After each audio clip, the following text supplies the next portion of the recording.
नमस्कार, प्रखर राजपूत को देख रहे हैं आप और आज तारीख है 28 मार्च साल 2026 और इजराइल, फिलिस्तीन, लेबनान, पाकिस्तान, भारत समेत पूरी दुनिया की खबरों के साथ एक बार फिर से आपके सामने हाजिर हुआ। दोस्तों, इस वीडियो में हम आपको बताएंगे कि अब डोनाल्ड ट्रंप ने फाइनली अपनी गलती एक्सेप्ट कर ली और डोनाल्ड ट्रंप ने पहली बार अपने मुंह से ये बात बोली है कि हमें ईरान की ताकत का अंदाजा ही नहीं था। यानी जिस ताकत के साथ ईरान हमला कर रहा है और जितनी लंबी रेंज की मिसाइल ईरान के पास है, आज उसके बारे में हमें कोई जानकारी नहीं थी। और दोस्तों, इसी बीच बड़ी खबर यह भी निकल के सामने आ रही कि अमेरिका और इजराइल के बीच बड़ी जुबानी जंग चल रही है। दरअसल बेंजामिन नेतन्याहू के ऊपर धोखा देने का आरोप लगा है और इस आरोप को लेकर काफी बहस हो रही है और इस बहस को लेकर अलग अलग चर्चाओं के बाजार गर्म है। क्या कुछ हुआ इसके बारे में भी आपको डिटेल बताऊंगा। और इसी बीच दोस्तों, बड़ी अपडेट ये निकल के सामने आ रही कि सऊदी अरब के ऊपर ईरान ने बड़ा हमला किया और इस हमले में सऊदी अरब को बड़ा नुकसान हुआ है। अब यह नुकसान कितना है, कितनी कैजुअल्टी हुई, इसके बारे में भी मैं आपको डिटेल बताऊंगा। और साथ इस समय इजराइल की राजधानी तेल अवीव ईरान के हमलों की वजह से दहल चुकी है। तेल अवीव बुरी तरीके से खंडहर में तब्दील हो चुका है। यानी साफ तौर पे कहा जाए तो बाबू, कहना गलत नहीं होगा कि तेल अवीव का तेल निकल चुका है। अब ऐसा क्यों कह रहा हूं, सबूतों के साथ इस वीडियो में आपको वो भी खबर बताऊंगा। और साथ ही ईरान ने भारत के एक बच्चे का ऐसा शुक्रिया अदा किया है कि शायद आपका सीना जो है गर्व से चौड़ा हो जाएगा और एज ए इंडियन आपको अपने आप पे प्राउड महसूस होगा कि यार हमने कुछ किया है। इतिहास में हमारा नाम अच्छे कामों पे लिखा जाएगा, इस बात को आप याद रखिएगा। और क्यों कह रहा हूं वो भी अभी आपको बताता हूं। यानी यकीन मानिए, आज की जो खबरें हैं बहुत ज़्यादा अहम है, बहुत ज़्यादा इंपॉर्टेंट है। इस वजह से वीडियो को लास्ट तक जरूर देखिएगा। चैनल पर नए हैं तो वीडियो को लाइक करके, चैनल को सब्सक्राइब करके अपना प्यार जरूर दीजिएगा। और साथ ही इस जंग के बारे में आपके क्या राय कमेंट कीजिएगा दोस्तों। तब तक एक करके मैं आपको खबरें बताता हूँ। सबसे पहली खबर दोस्तों ये है कि अब फाइनली अमेरिका को भी लग रहा है कि उसने गलत जगह बयाना ले लिया और इसके दो बड़े सबूत आपके सामने रखता हूं। पहला सबूत आपके सामने स्क्रीन पे ये है कि जब अमेरिका के बेस पे लगभग 3700 किलोमीटर दूर हमला किया था ईरान ने अभी चंद दिन पहले, जिसके बारे में मैंने आपको बताया भी था, इसी के जस्ट बाद अमेरिका को लगने लगा कि यार हमें कोई कैलकुलेशन मिस्टेक तो नहीं हो गई है, क्या हमने ईरान की ताकत को गलत तो नहीं आंक लिया था। आज इसी बात को लेके डोनाल्ड ट्रंप ने बड़ा बयान दिया और कहा कि हमें इस बारे में कोई जानकारी नहीं थी कि ईरान के पास 2700 माइल, अब एक मील में कितने किलोमीटर होते हैं, अलग अलग जगह पे अलग अलग मायने हैं। मैं आपको स्क्रीन पे दिखा दूंगा कि 2700 माइल मतलब कितना किलोमीटर हुआ। मतलब कम से कम तो 5000-6000 किलोमीटर होता है। अगर छोटी बहुत आंकड़ों को भी आप माने तो 5-6 हजार किलोमीटर तक मार करने वाली क्षमता की मिसाइल ईरान के पास है और इसके बारे में हमें कोई जानकारी नहीं थी और ये हमारे साथ बहुत बड़ा धोखा हो गया। अब डोनाल्ड ट्रंप ने दोस्तों ये बात जब बोली तो बड़ा सवाल ये है कि आखिर ये धोखा दिया किसने। तो अब अगली न्यूज़ सुनिए जिससे आपको पता चलेगा कि ये धोखा किसी और ने नहीं, इजराइल ने ही दिया था। दरअसल इस समय जेडी वेंस और बेंजामिन नेतन्याहू के बीच फोन पे काफी तेज तर्रार तीखी नोकझोंक देखने को मिली। और ये नोकझोंक इस वजह से है चूंकि जेडी वेंस ने बेंजामिन नेतन्याहू से जब कभी पूछा था कि क्या ईरान पे हमला करना सही होगा, इवन जब 28 तारीख को हमले का प्लान बना था उस दौरान भी ये सवाल अमेरिका ने पूछा था कि क्या हमला करना सही होगा, क्या सारी चीजें अपने कंट्रोल में हैं। तब बेंजामिन नेतन्याहू ने भड़काते हुए कहा कि यार यही तो सही मौका है, अभी अगर हम हमला करते हैं तो बड़ी आसानी से हम सत्ता परिवर्तन कर लेंगे, ईरान के पास कोई जवाबी ताकत नहीं होगी, ईरान हमारा कुछ बिगाड़ नहीं सकता और ऐसे हाल में यही सही मौका है। अब ये बात दोस्तों जब बेंजामिन नेतन्याहू ने बोली तो ईरान के हमले को लेकर अमेरिका इजराइल की बातों में आ गया। अब अमेरिका जब इजराइल की बातों में आ गया तो ऐसे हाल में अमेरिका ने उड़ता तीर पकड़ लिया। लेकिन जब ईरान इतना मार रहा है इनको, इनके 13 बेसिस तबाह कर दिए, इनके तमाम जगहों को खाली होना पड़ा, तमाम जो एयरबेस रडार सिस्टम से सब खंडहर में तब्दील हो गए, अमेरिका को बड़ा नुकसान हुआ, 13,000 करोड़ पर डे का कॉस्ट आ रहा है इस जंग में। तो ऐसे हाल में अमेरिका को लगा कि चलो एक दिन, फिर ये लगा दोस्तों कि चलो 2 दिन, फिर ये हुआ कि चलो एक हफ्ते ईरान लड़ेगा। लेकिन आज 28-29 दिन बीत गए, अभी तक कोई भी सरेंडर का नाम नहीं ले रहा। तब ऐसे हाल में इन भाई साहब को चुल मची। इन्होंने जब पता किया तो पता चला कि यार ईरान ने तो भी केवल 10-15% ही ताकत का इस्तेमाल किया, अभी तो 80-85% ताकत बची है। तो ऐसे हाल में तब जेडी वेंस अच्छा खासा नाराज होता और नाराज होने के बाद फोन करता है बेंजामिन नेतन्याहू को और नेतन्याहू को फोन करके बुरी तरीके से हड़काते हुए सवाल पूछते हुए कहता है कि तुमने धोखा दिया, तुमने तो कहा था कि सत्ता परिवर्तन बड़ा आसान होगा, तुम्हारे चक्कर में इस जंग में हम कूद गए और आज निकलने का कोई रास्ता नहीं नजर आ रहा। हम ईरान से कह रहे हैं कि यार सीज फायर कर लो, जो तुम बोलोगे हम मान जाइए। ईरान कह रहा नहीं, पहले तो तुम जुर्माना दो हमको। मतलब बेइज्जत भी कर रहा ईरान, मारे भी जा रहा, झुक भी नहीं रहा, सीज फायर को भी तैयार नहीं। तो ऐसे हाल में तुम्हारी वजह से जो हमें इतनी दिक्कतें हुई हैं उसका हर्जाना कौन देगा। बेंजामिन नेतन्याहू ने भी कहा कि भैया आपके पास अपना दिमाग नहीं था, मुझे जो लगा मैंने कहा। यानी ऐसे हाल में आज कहानी ये है कि ईरान के हमलों से परेशान होकर भाई साहब अमेरिका और इजराइल आपस में लड़ रहे हैं। और इसी बीच एक पागल देश है, क्या कहूं, मतलब दिमाग अजीब है इस आदमी का। किसी को भी न्यूज में आना है, कुछ भी बोल देना। युगांडा के जो सेना प्रमुख है, इनका बयान है कि यार अमेरिका और इजराइल इतना क्यों परेशान है। अगर युगांडा की सेना ईरान पहुंच जाए तो 2 हफ्तों में ही ईरान को कब्जा कर लेगी। अब युगांडा के पास इतनी ताकत कहां से है, जहां अमेरिका हार गया, इजराइल हार गया, वहां युगांडा जब ये दहाड़ लगा रहा तो सुन के बड़ा ताज्जुब लग रहा। बहरहाल ईरान भी कह रहा कि यार छोड़ो, बच्चे हैं, बोलने दो। लेकिन सोचिए कि इनका दावा है कि 2 हफ्ते के अंदर हम ईरान को कब्जा कर लेंगे, और साथ ही अब सुनिए, केवल 1 बटालियन जानी है, 1 बटालियन केवल जाएगी, वो भी ईरान को कब्जा कर लेगी। इतना बड़ा दावा है।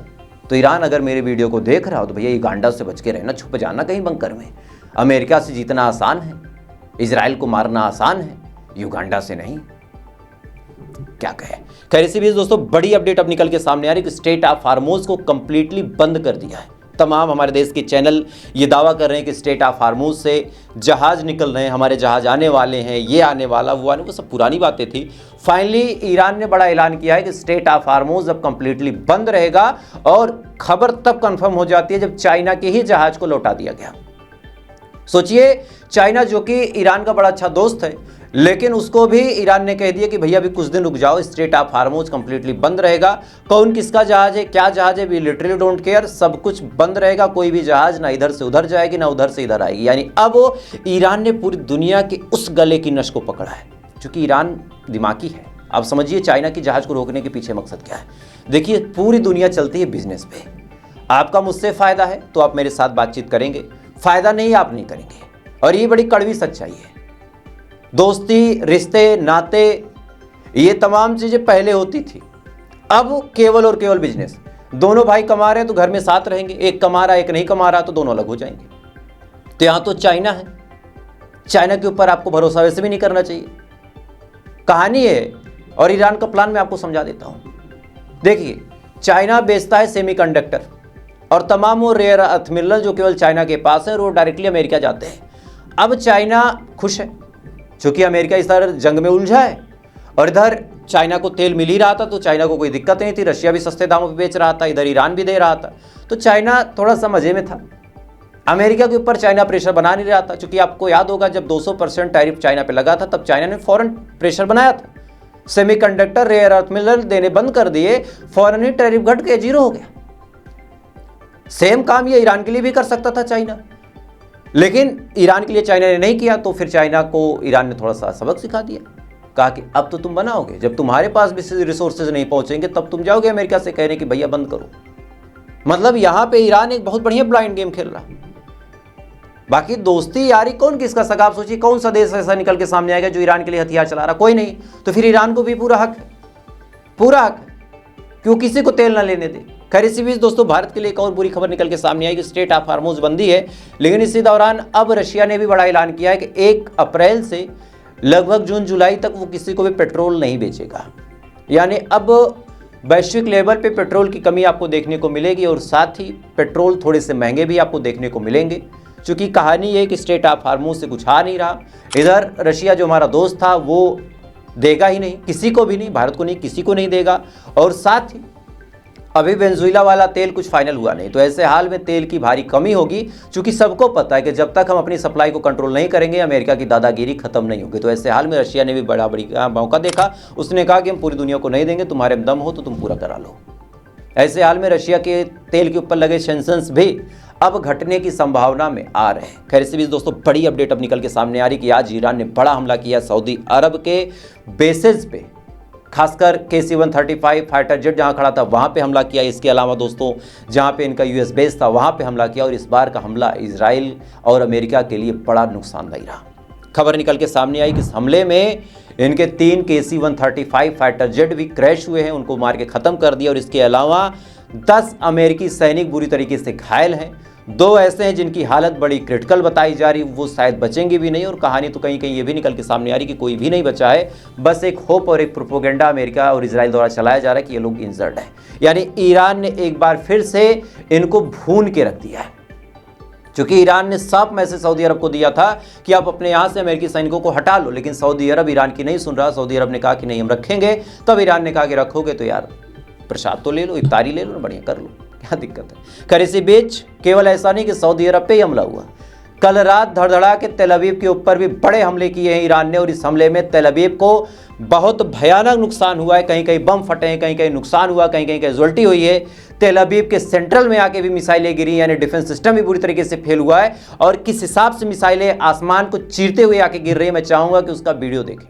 סיבוב רגע גם בחצרות ליד, לוודא שאין פה איזה בלון גז שעוד שנייה מתלקח. נשרר שפגע עופר גאולה, אין נפגעים. עידן, בפיקוד העורף. עזוב אותי מהרסיסים, תסתכל רגע מסביב, לראות גם מהצד השני שאין איזה בלון גז קיבל רסיס.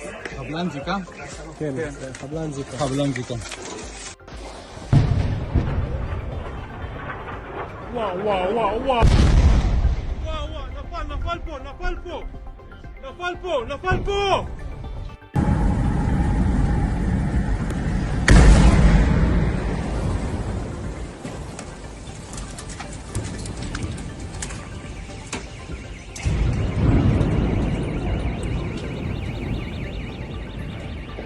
इस वीडियो में दोस्तों आप साफ तौर पे देख सकते हैं कि तेल अवीव के ऊपर बड़ा हमला किया है इजराइल के तेल अवीव पे ईरान ने, और इस हमले में तेल अवीव को बड़ा नुकसान हुआ। और कहानी अब यहाँ पे इजराइल की सरकार के लिए इस वजह से भी फंस जा रही है क्योंकि बहुत जल्द इजराइल में चुनाव भी हैं, और साथ ही अब इजराइल के लोग इस जंग से तौबा कर रहे हैं। इजराइल के लोग कह रहे हैं कि भैया सीज फायर करो, क्योंकि ईरान की मिसाइलों से आए दिन कोई ना कोई मारा जा रहा है। और इसी बीच दोस्तों हिजबुल्लाह ने भी एक वीडियो जारी किया, और इस वीडियो में हिजबुल्लाह ने दिखाया है कि कैसे उसने आईडीएफ के सैनिकों को मारा है। यानी वीडियो में आपको दिखा रहा हूं, लेकिन थोड़ा सा ब्लर कर दूंगा, उसके पीछे वजह आपको पता होगी, लेकिन वीडियो देखें आप सबूत के तौर पर।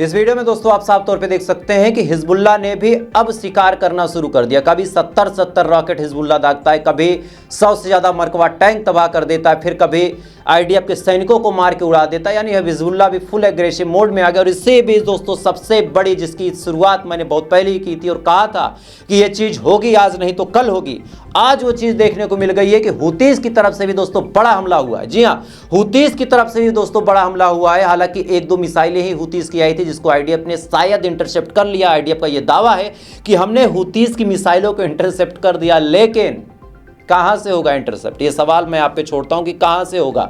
जब ईरान की मिसाइलें इंटरसेप्ट नहीं हो पाई, हिजबुल्लाह की मिसाइलें नहीं हो पाई, तो क्या हुतीस के मिसाइलों में कोई फूल रखा था? क्या उसमें दीपावली के पटाखे थे कि आपने इंटरसेप्ट कर लिया?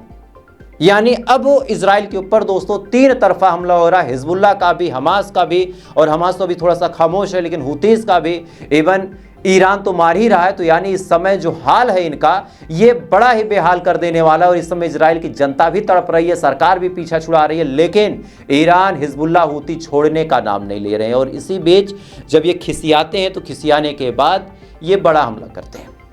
आज तेहरान की यूनिवर्सिटी पे, एक बड़ी ही हाईली रेपुटेड यूनिवर्सिटी पे इन्होंने हमला किया, और इस हमले से इस यूनिवर्सिटी को बड़ा नुकसान हुआ।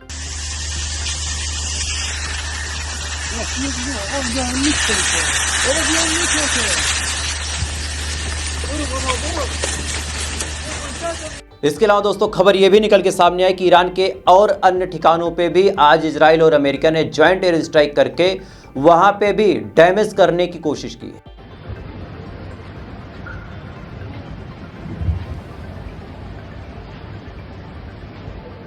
इन तमाम वीडियोस में दोस्तों आप साफ तौर पे देख सकते हैं कि ईरान को भी बड़ा नुकसान हुआ, लेकिन बड़ा सवाल ये है कि इस नुकसान के बाद क्या ईरान खामोश होगा। तो इसका जवाब एक बहुत ही भावुक और मार्मिक पोस्ट से आपको देता हूँ।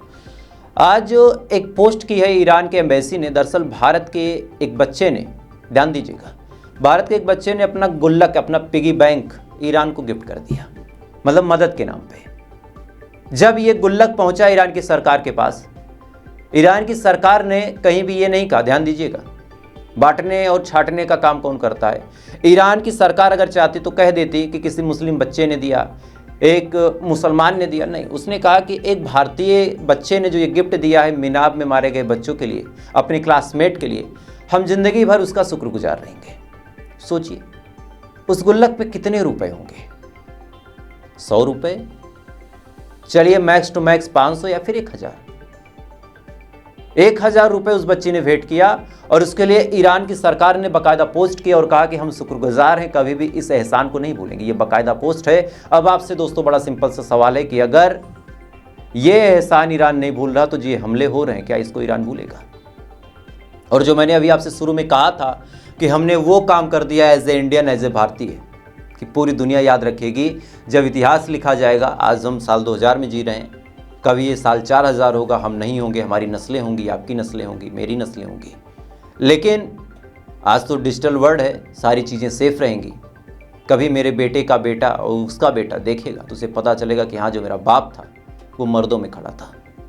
और आपके लिए भी आपके बच्चे यही दुआ करेंगे। खैर, तो फिलहाल दोस्तों अभी के लिए बस इतना ही। बाकी थोड़ी देर बाद आपसे फिर मुलाकात होगी ऐसी किसी खबर के साथ। तब तक आप अच्छे रहें, खुश रहें, अपना ख्याल रखें, अपने देश का ख्याल रखें। जय हिंद। ऊपर वाला आपकी हिफाजत करे।